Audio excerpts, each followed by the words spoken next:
नाज़रीन, कुछ अच्छी खबरें हैं मेरे पास इस वक्त आपके लिए, और ये बड़ी सियासी हलचल मची हुई है। तहरीक इंसाफ ने अपने तमाम उम्मीदवारों को सेंट्रल दफ्तर में जमा होने का हुक्म दिया। उम्मीदवारों का अंबार लग गया। सबसे पहले आपको खबर साथ साथ इस्टेब्लिशमेंट की ए टीम बी टीम से इत्तेहाद, इस्तेहकाम और नून लीग का मंजर-ए-आम पर मुआहदा वो भी आ गया, खुफिया था। और तहरीक इंसाफ का अब किस जमात से इत्तेहाद हो सकता है वो शायद आपके फहमो गुमान में भी ना हो। मैं आपके सामने वो सारी तफसील रखता हूँ, आप लोग शायद हैरान भी हों। इसके बाद आपके कमेंट्स भी बड़े ज़रूरी होंगे कि ये मामला किस तरफ जाना चाहिए।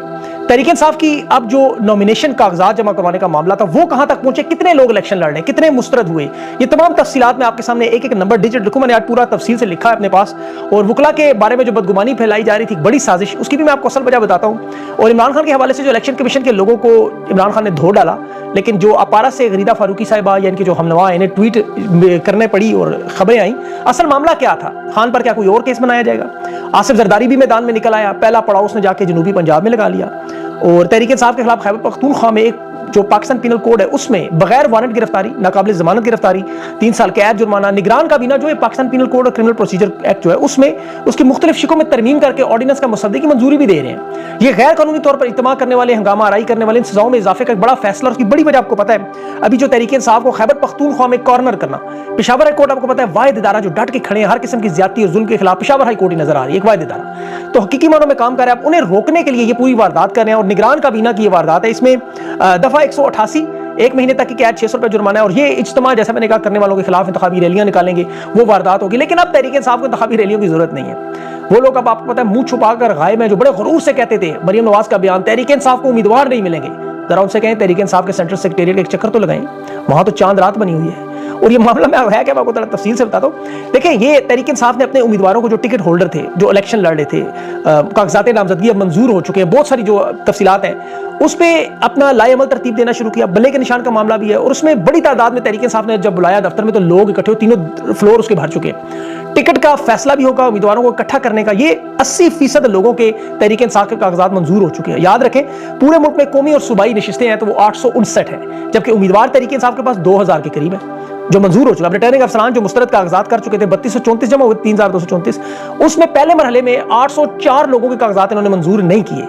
अब 2620 उम्मीदवारों के कागजात, जिसमें से 77% यानी 1996 बनता है, ये कागजात अपील में मंजूर हुए। अब कौमी असेंबली के 843 उम्मीदवार जो तहरीक इंसाफ में मौजूद हैं, 244 लोगों को जो कागजात नामजदगी मुस्तरद किए गए जो अपीलों में मंजूर नहीं हुए।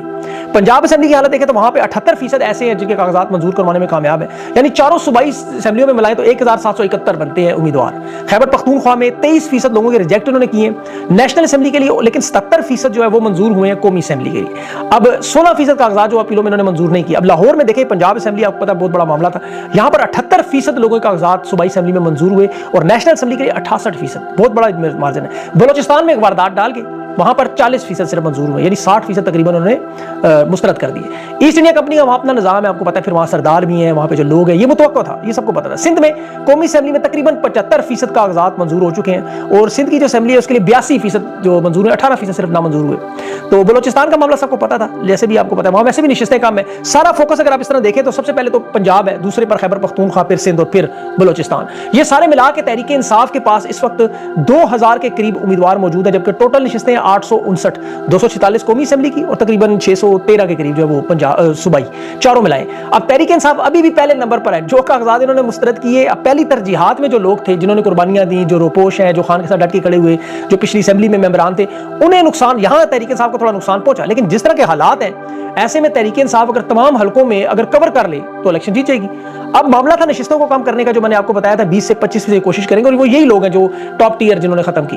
अब तहरीक इंसाफ के पास इंतखाबी निशान के मामले पर 3 जमातों के साथ इत्तेहाद होने का इम्कान मौजूद है। फैसला जाहिर उनका आ जाएगा कुछ दिनों में। एक, अगर इंतखाबी निशान ना मिला तब मजलिस वाहिदत मुस्लिमीन है जिनका निशान खैमा है, दूसरे नंबर पर जमीयत उलमा इस्लाम शेरानी ग्रुप है, तीसरे नंबर पर अब शेख रशीद की कलम दुआत, शेख रशीद सेंट्रल दफ्तर पहुंच गया। बड़ा अहम मामला है। देखिए, तहरीक इंसाफ इस इंतखाबी निशान पर भी इलेक्शन लड़ सकती है। शेख रशीद आपको पता है 2 सीटों पर इलेक्शन लड़ता है, वो उनके भतीजा 56 और 57 पर, उनके कागजात मंजूर हो चुके हैं। कलम दुआत का निशान हो, खैमे का निशान हो या जमीयत उलमा इस्लामी शेरानी ग्रुप का निशान हो, बात शेर अफजल ने जो की थी, 3 हमारे पास है, तीनों ऑप्शन मैंने आपको बता दिए। बड़ा अहम मामला है। तहरीक इंसाफ इस पर पर फैसला करेगी, इमरान खान सोच विचार करेंगे। शेख रशीद सेंट्रल दफ्तर पहुंच के जो बयान दे रहे हैं कि मैं खान के साथ चट्टान की तरह खड़ा था, खड़ा हूं और खड़ा रहूंगा। अब देखें यहाँ फैसला क्या होता है। इसमें बहुत सारे लोगों की अपनी मुख्तलिफ राय होगी, आपने अपनी जरूर अपने कमेंट्स दें।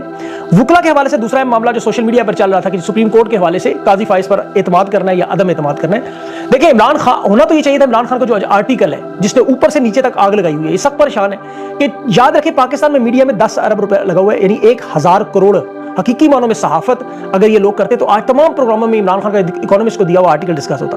वो तमाम सवाल जो खान ने उठाए दुनिया भर के मीडिया में उठाए जा रहे हैं, इस पर बात करते, ये सुप्रीम कोर्ट के अहम मामलात पर बात करते, लेकिन उन्होंने वारदात शुरू कर दी।